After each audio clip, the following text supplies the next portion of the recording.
afectados, o sea, están enfermos, todos sus hijos van a padecer la enfermedad, porque como es recesivo tendrían que ser homocigotos recesivos y pues no hay otra.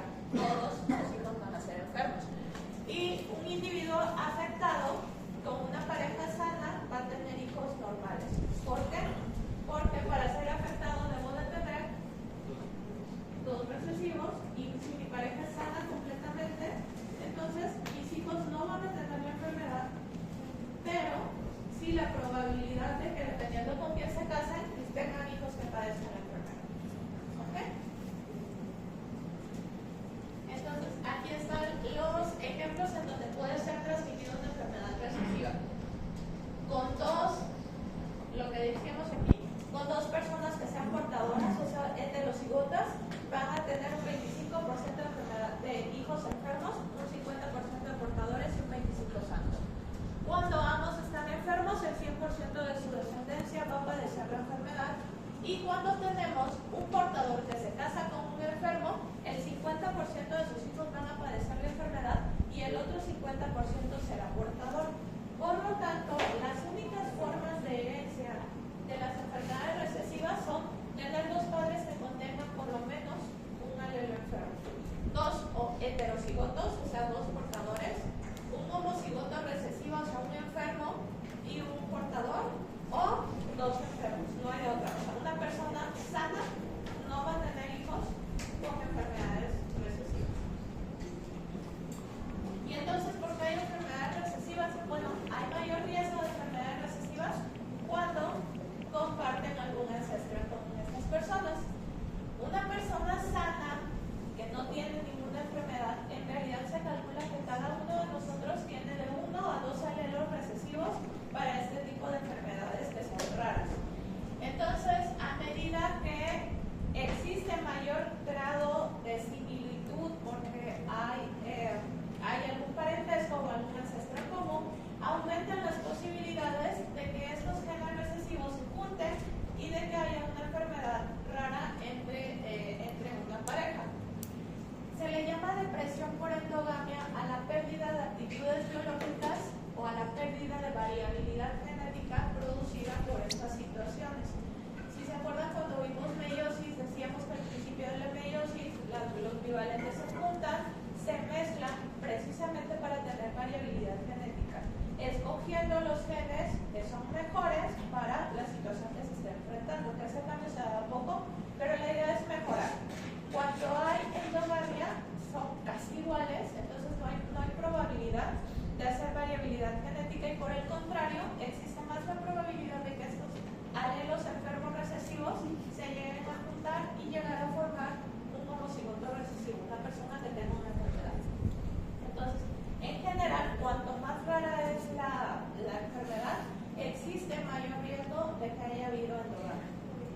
Y esto no tiene que ver únicamente con casarse entre primos porque son mis primos de ahorita, sino existe algo que se llama el efecto fundador, que es cómo se creó la comunidad de donde vienen todos. O sea, hay comunidades, yo les decía en Baja Sur, las comunidades son como muy alejadas unas de otras. Y en general la gente, o bueno, toda la comunidad, que son muy poquitas familias, muy poquitas personas, en realidad descienden de una o dos familias que llegaron ahí y se establecieron, y entre ellos unos se empezaron a casar. En ese tipo de comunidades es donde hay mayor porcentaje de este tipo de enfermedades recesivas.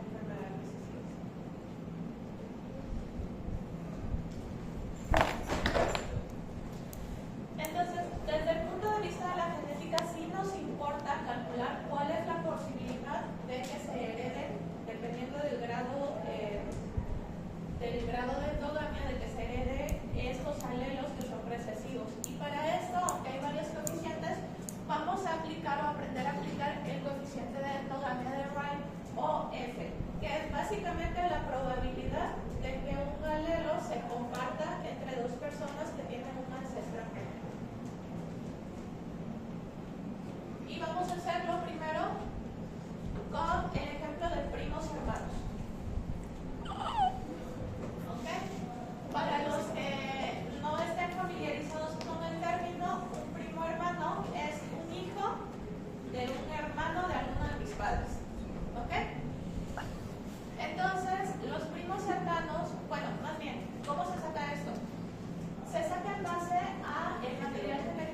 compartimos con nuestros padres, ¿qué porcentaje de mi material genético es igual al de mi padre o al de mi madre?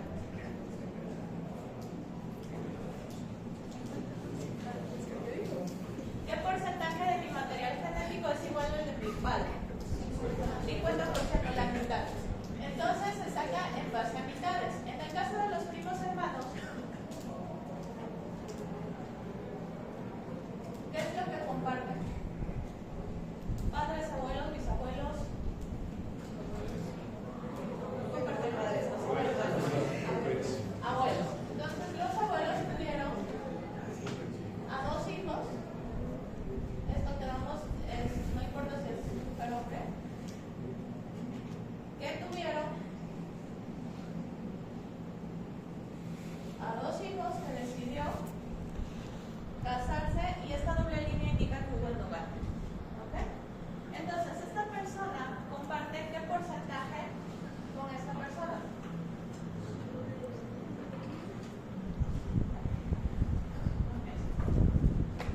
Esta persona, a su vez, ¿qué comparte con esta persona? Cuarto. Y estas personas comparten a su vez un medio con sus padres, ¿no? Entonces lo que se hace es un medio por un medio por un medio. O como lo pone este ejemplo para que no lo vayan haciendo, un medio por un medio, un cuarto por un medio, un octavo. ¿Okay? Compartirás la probabilidad de que compartan ellos material genético. ¿Va a ser? Un 32. No. Un 16avo. Oh, me pasé por poquito. Entre este y este, mejor aquí en medio para que se entienda. Entre estos dos, un medio. Entre estos dos, un medio. De este con este, un medio. Y este con este. Medio. Entonces ahora sí multiplican todos los medios. Un medio por un medio. Un cuarto por un medio. Por un medio. Un 16avo. Es la posibilidad, el porcentaje material que se comparte. ¿Ok? No Y lleve la más probabilidad fracciones. de que esa alelo compartido sea un homocigoto va a ser la mitad de eso. ¿Ok? Entonces, la información compartida va a ser el porcentaje de Wright o S. O S, perdón. Y la posibilidad de ser homocigoto recesivo, o sea, de tener una enfermedad de estas, va a ser F por 0.5, que va a ser igual a 16, un 16avo por un medio, o entre un medio, a 32. ¿Ok? Si se hace más fácil con hermanos, regresamos con hermanos. ¿Cómo sería con hermanos? No. ¿Está la imagen? Ok. Para empezar más fácil. Pero ¿por qué son rombos en Si vez de dos cuadrados? hermanos decidieran tener hijos, entonces cada uno de ellos comparte la mitad de información genética con sus padres. ¿Sí? Hombre y mujer, cada uno el 50%. Entonces, entre ellos dos, la probabilidad de que compartan la información genética o la probabilidad o la proporción de información genética que probablemente sí o sí comparten es por lo menos Medio. un cuarto, que es un medio por un medio. Y la probabilidad de que tengan un hijo con un alelo recesivo para alguna de estas enfermedades sería Un octavo. F, que es un cuarto, por un medio. Es Que sería un octavo. Ah, ok, ya entendí. Entonces, Sí, ya te di. y si se dan cuenta, el solo hecho de haberse alejado una generación me bajó muchísimo la probabilidad de compartirse.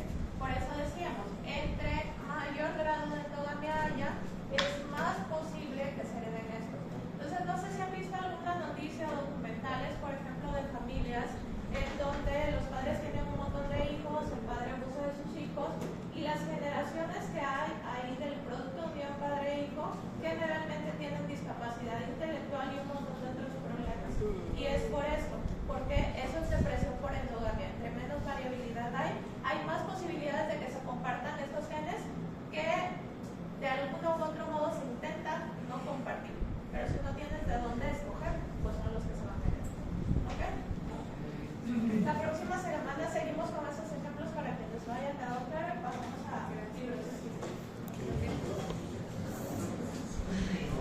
fuerte.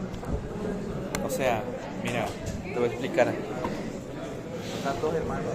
Julio, Y luego en ¿me el pasas cuarto mi hacen un computadora? chamán. Sí. Por eso.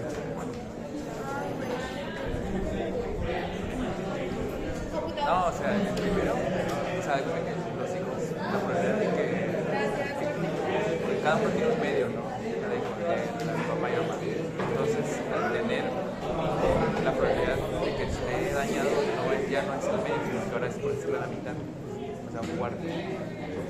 Entonces, un cuarto por el medio es un octavo. Esa es la probabilidad de que tenga. Y en el otro pasa lo mismo, pero ahora en vez de ser un octavo, ahora sí es el sábado.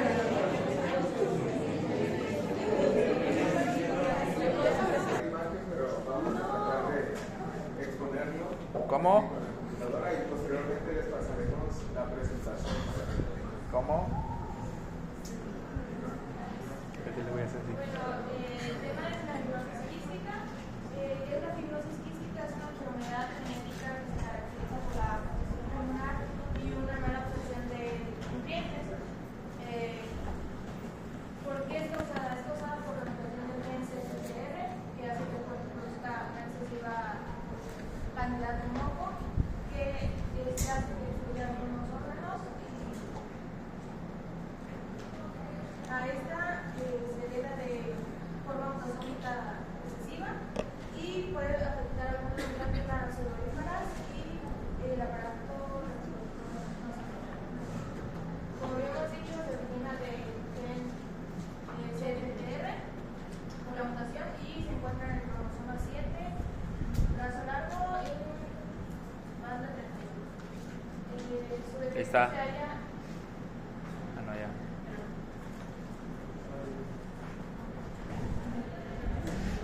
Ahí quedó.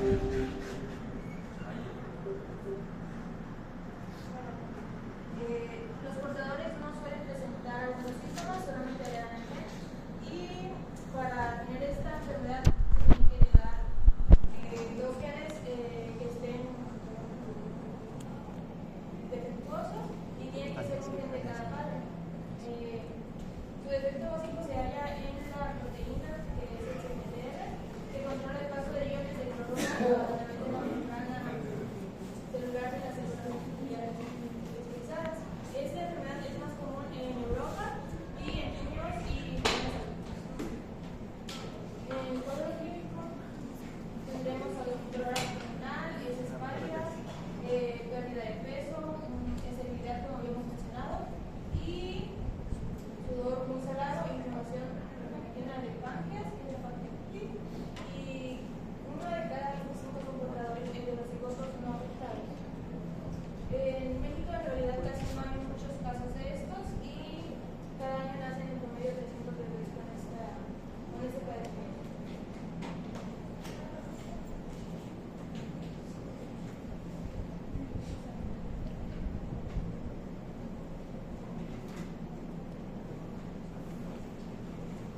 Vamos a hablar un poquito de CFTR. Es el regulador de la conductancia de la membrana de la fibrosis quística. No se ve ahí en la imagen, pero se encuentra en el cromosoma número 7 y en el brazo más largo, que es U31.2.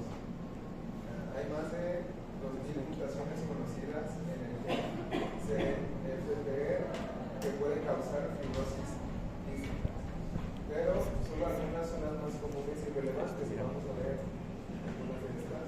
La primera es la mutación delta F508. Es una de las mutaciones más comunes de este gen y la que provoca con mayor frecuencia la fibrosis quística. Y bueno, los tipos de mutación: deleción de 3 pares de bases en el exón 10 del gen CFTR. El resultado: pérdida de un aminoácido de glutamina en la posición 508 de la proteína CFTR.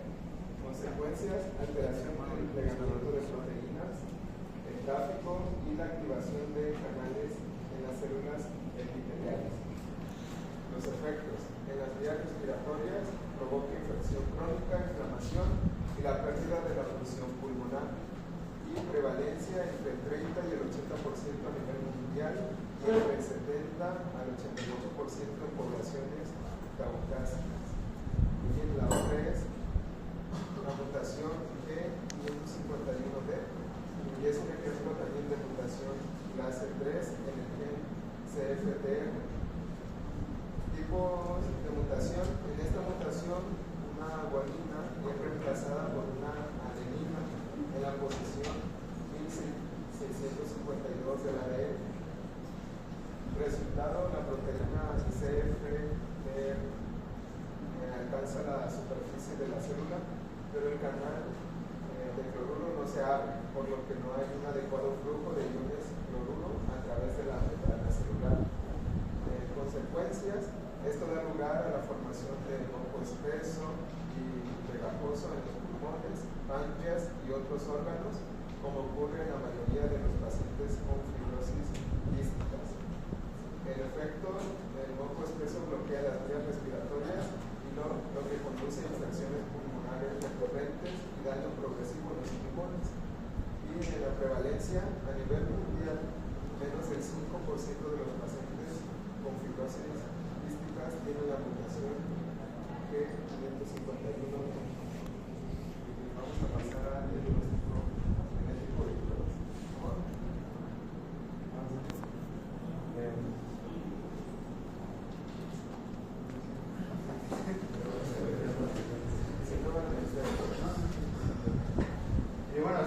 Pues la fibrosis quística es una enfermedad que tiene, digamos, un nombre agresivo. Entonces, hasta la fecha se han encontrado más de 1900 mutaciones en este gen, en el CFTR.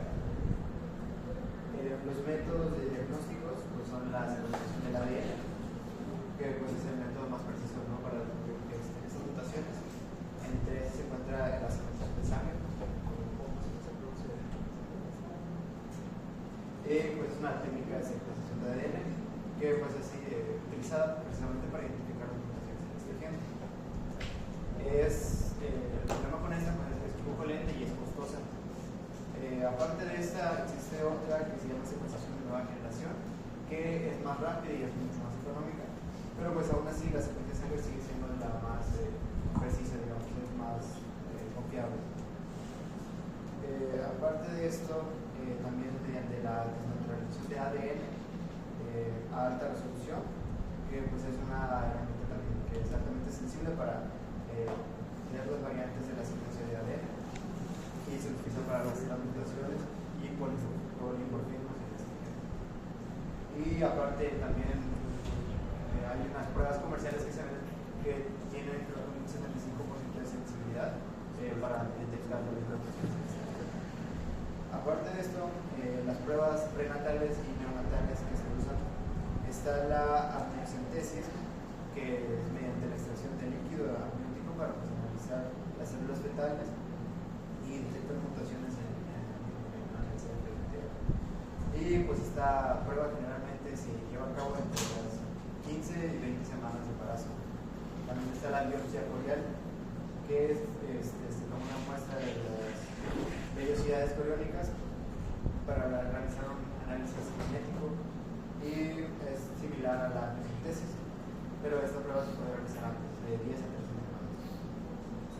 Aparte está la prueba de talón, que es la del cribado neonatal, que es realizada ya en los vecinos y pues consiste en el análisis de la sangre para medir los niveles de toxina inmunoactiva y pues si estos son elevados confirman la presencia de la situación del CFTR. Y algo complementario a esto es la prueba de sudor, que busca la presencia de cloro, lo que también es como para reafirmar.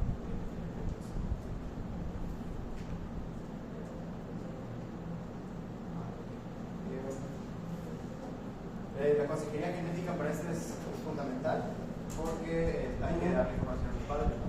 Se les tiene que hacer las pruebas para ver si los padres son portadores y creo que nosotros explicaron igual, pues la probabilidad de que seamos padres o portadores pues es del 25%, entonces a partir de eso pues tienen que tomar decisiones.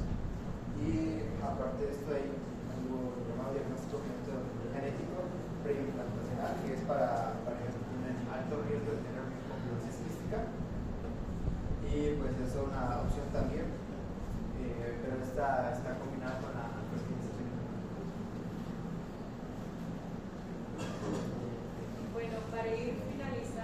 que vamos a ver ahora lo que es el tratamiento. De entrada existen 4 pilares para el tratamiento que se basa prácticamente en antibioterapia, que es para detectar infecciones y para ver si hay inflamaciones respiratorias. La otra es fisioterapia respiratoria, que es para eliminar la acumulación de moco y así mantener una buena vía aérea en esa local. La otra es actividad física, para fortalecer y mantener mejor la condición física, psíquica de las personas. Y por último, la nutrición. Aquí se recomienda que los pacientes tengan una dieta hipercalórica, rica en grasas saludables con suplementos de vitamina A, D, E y K. Y bueno, también hay tratamientos antibióticos orales, que son fluoroquinolas, que han demostrado eficacia como tratamiento antibiótico oral. Entre ellas destaca ciprofloxacino o levofloxacino y otros fármacos que son, por ejemplo, para combatir el tracto respiratorio, ya que quien causa esa enfermedad son pseudomonas aeruginosas. Y bueno, ahora continuamos con los broncodilatadores, que se emplean en los beta-2 agonistas, que tienen un efecto directo en la relajación de la musculatura lisa y aumentan la frecuencia del barrido mucociliar. Dentro de este grupo, los fármacos más usados son salbutamol y fluineterol, o salbutamol en mezcla con bromuro de ipatropio. Y bueno, ahora vamos con corticoides orales e inhalados. Existen algunas sugerencias que relacionan el defecto básico de la fibrosis quística y el inicio de la inflamación con la desregulación de la producción de citoquinas, lo que favorece un proceso inflamatorio persistente. Los corticoides actúan disminuyendo la inflamación producida. Uno de los que se emplean por vía oral son prednisona. Y bueno, y por vía inhalatoria se emplean en aquellos pacientes que demuestran hiperreactividad bronquial, y los más utilizados son flecomatasona, budesonida y fluticasona. Y bueno, ahora vamos con los nebulizadores. ¿Quiénes conocen los nebulizadores? ¿Cuántos se han hecho alguna? Bueno, estos son dispositivos que convierten los líquidos en aerosol mediante gases a alta presión, vibración ultrasónica u otros métodos, y así obtienen tamaños adecuados para que estos se introduzcan en el pulmón. Y bueno, la eficacia del dispositivo es variable entre cada persona dependiendo la técnica. Y existen varios tipos de nebulizadores, entre ellos el tipo jet o neumáticos, que se usan normalmente para el tratamiento de pacientes con enfermedades pulmonares, en este caso la fibrosis quística. Y bueno, ahora vamos a entrar a los tratamientos futuros de genética. En estos momentos, algunos investigadores están trabajando sobre todo en una estrategia terapéutica basada en la combinación de correctores CFTR. ¿Qué son los CFTR? Son reguladores de la transmembrana. Y bueno, los investigadores están haciendo fármacos que actúen a través de varios mecanismos para aumentar la presencia de la proteína CFTR en la superficie de las células.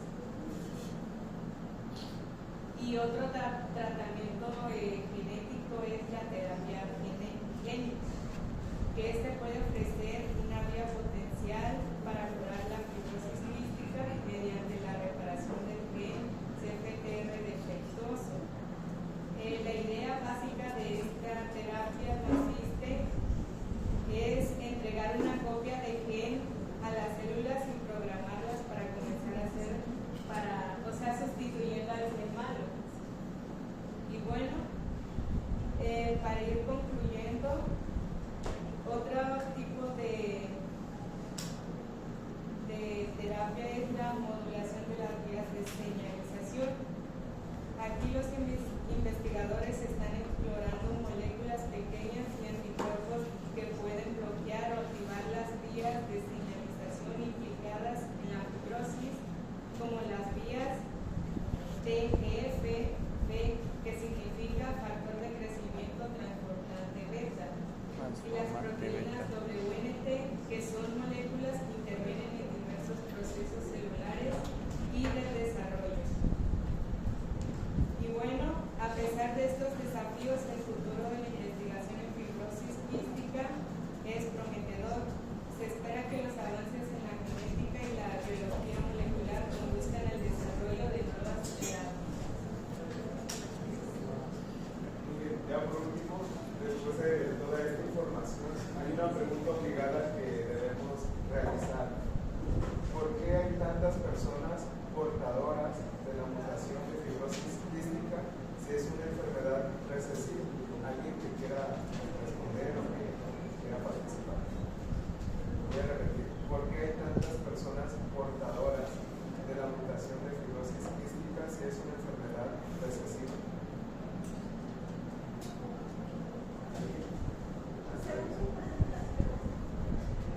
O de los, si tú investigaste antes.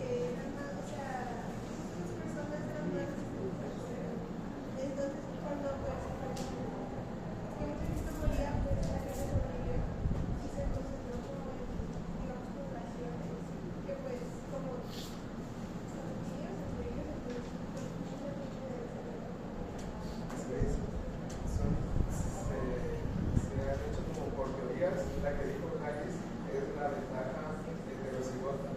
Portadores eran más resistentes a infecciones como el cólera. También está el efecto fundador, que quiere decir que la mutación se propagó en pequeñas poblaciones aisladas. También derivada genética, que quiere decir aumento aleatorio de la mutación en poblaciones pequeñas. Y a base clínico, las personas con fibrosis quística sobreviven de niños. Sería todo.